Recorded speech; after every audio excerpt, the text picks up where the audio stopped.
শয়তান কেন আমাদেরকে আয়াতুল কুরসি শিখিয়ে দিয়েছে তা জানতে হাদিসটি দেখুন বা শুনুন এবং তার সাথে সাথে আমাদের ইসলামিক চ্যানেলটি সাবস্ক্রাইব করুন, আমাদের সঙ্গেই থাকুন।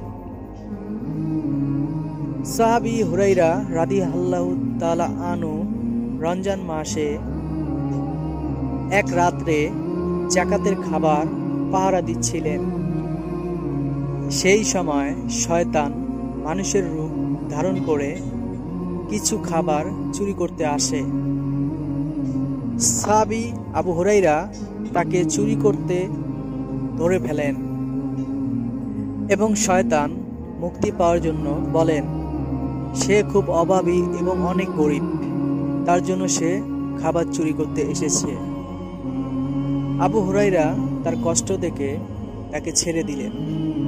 দ্বিতীয় দিন ঠিক একই ঘটনা ঘটে। শয়তান আবারও ধরা পড়ে মুক্তি চায়। সেই রাতেও তাকে ছেড়ে দেওয়া হয়। তৃতীয় দিনেও সে চুরি করতে আসে, কিন্তু আবু হুরাইরা তাকে ধরে ফেলল আর ছেড়ে দিল না।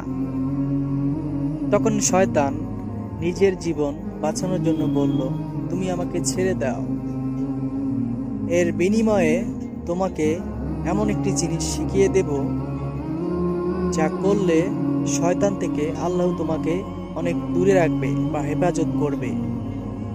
এই বলে শয়তান তখন তাকে আয়াতুল কুরসি শিখিয়ে দিলেন। এই ঘটনা আবু হুরাইরা মুহাম্মদ সাল্লাল্লাহু আলাইহি সাল্লামের কাছে বর্ণনা করলেন। তখন বিষয়টি রাসূলুল্লাহ শুনে বললেন, শয়তান তোমাকে সত্য বলেছে। ইসলামিক ভিডিওর জন্য সাবস্ক্রাইব করুন চ্যানেলটি এবং ভিডিওটি শেয়ার করবেন, অবশ্যই একটি লাইক করবেন, কমেন্টে জানাবেন ভিডিওটি কেমন লাগলো। আল্লাহ হাফেজ।